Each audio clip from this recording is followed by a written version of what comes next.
नमस्कार. नगर परिषदच्या निवडणुकीच्या अनुषंगानं काल मी सल्पेनगरमध्ये काही मुस्लिम बांधवांशी चर्चा करत होतो आणि त्या चर्चेमध्ये त्यांनी मुद्दा मांडला की आम्ही मुस्लिम संख्या या मोर्शी शहरामध्ये, विशेष करून वरुड शहरामध्ये 8,000पेक्षा जास्त लोकसंख्या आहे आणि निधी आम्हाला मिळत नाही, आम्हाला प्रतिनिधित्व मिळत नाही. आज 8,000 जर लोक असेल तर किमान 4 ते 5 प्रतिनिधी आमचे असले पाहिजे. आदरणीय आमच्या कैसर जहा त्यावेळेस उपाध्यक्ष म्हणून त्यांनी काम केलं, परंतु त्यानंतर पाहिजे तेवढं प्रतिनिधित्व मिळालं नाही आणि काँग्रेस आणि शरदचंद्र पवार काँग्रेस, राष्ट्रवादी काँग्रेस या पक्षांनी आजपर्यंत आमच्या लोकांचा, आमच्या नेत्यांचा, आमच्या समाजाचा, जातीचा, आमच्या धर्माचा उपयोगच करून घेतलेला आहे. आणि मग त्यावेळेस मी बोलताना सांगितलं की दलित आणि मुस्लिम बांधव जर एकत्रित आला तर निश्चितपणानं आमच्या राजकीय पक्षाचा सुपडा साफ होऊ शकते, असं मी काल जबाबदारपणे मी बोललेलो आहो.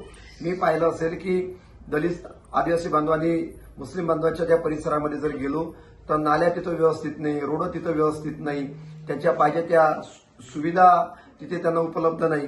पण हे फार दुर्दैव आहे. म्हणजे या देशातले ते नागरिक आहे, संविधानानं पूर्ण अधिकार त्यांना दिलेला आहे.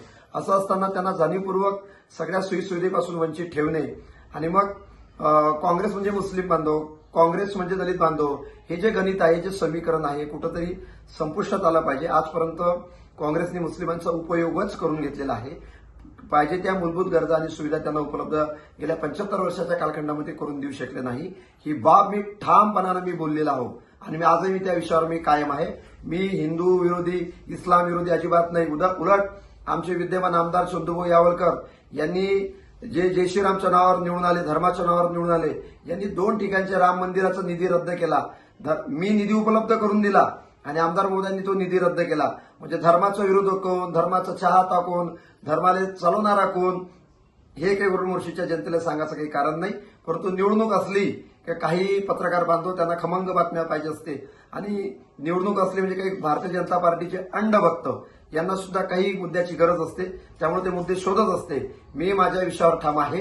आजपर्यंत काँग्रेस, राष्ट्रवादी काँग्रेस, शरदचंद्र पवार यांनी दलितांचा उपयोगच करून घेतला, मुस्लिमांचा उपयोगच करून घेतला, परंतु त्यांच्या नागरी सुविधा, गरजा हे आजपर्यंत ते पूर्ण करू शकले नाही.